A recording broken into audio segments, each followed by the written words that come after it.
Hi, welcome to Axe Root Homestead. I'm Angela. If you're new here, it's really cold outside today, but that is okay because we are gonna make a warm slice of bread, well, a whole loaf of bread. One of the biggest questions that I get when it comes to making sourdough is how do I maintain, how do I feed a starter? I'm gonna walk you through how I feed my sourdough starter, but first let's take a little bit of the pressure off. As long as you have starter with wild yeast in it, I mean, that's what it is, and water and flour, it's going to naturally do its thing. It's gonna feed. Just don't use super hot water. Room temperature is great. I feed with all-purpose flour. Again, I'm gonna show you the increments that I use for feeding, and this is the beginning of my process when it comes to making a loaf of bread. So I just pulled this out of the refrigerator. In between feeds, I keep my sourdough starter in the refrigerator. I pull it out when I'm ready to bake. We will talk about feeding and we will talk about discarding in this video. Here we go. This is what a sourdough starter looks like when removed directly from the refrigerator. Very liquidy and a little gray at the top. That gray watery substance is called hooch. It's a naturally occurring alcohol and no big deal. I just stir that right back in. It adds to the flavor and activation of the sourdough starter.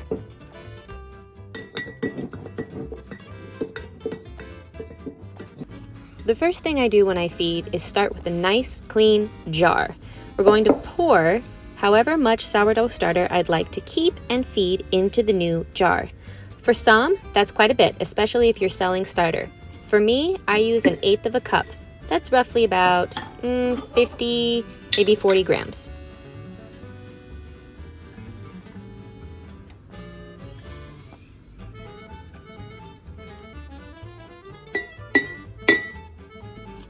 Next, we're going to add water to the starter in the new clean jar. Today, I will be adding 3/4 of a cup. Finally, I will be adding 1 cup of all-purpose flour to my jar.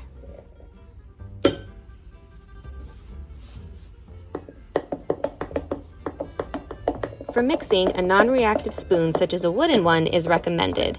We're going to combine the water, the starter, and the flour and continue mixing until everything is fully combined and no lumps of flour remain. Our sourdough starter has now been fed.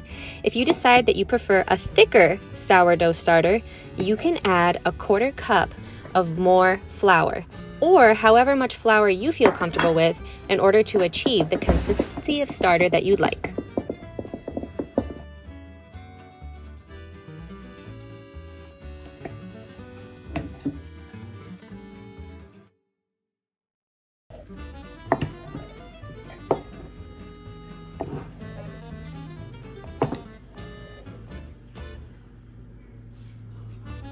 I prefer a thicker sourdough starter.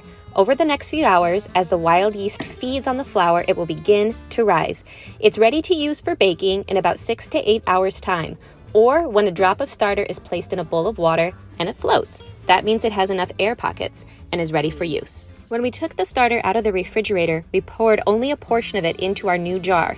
The rest that's left over from the original jar we pulled from the refrigerator is discard. All right, so I've got some fresh new discard here. I think I'm gonna go ahead and use this in a recipe. You could also give it to a friend. You could just throw it right in the trash.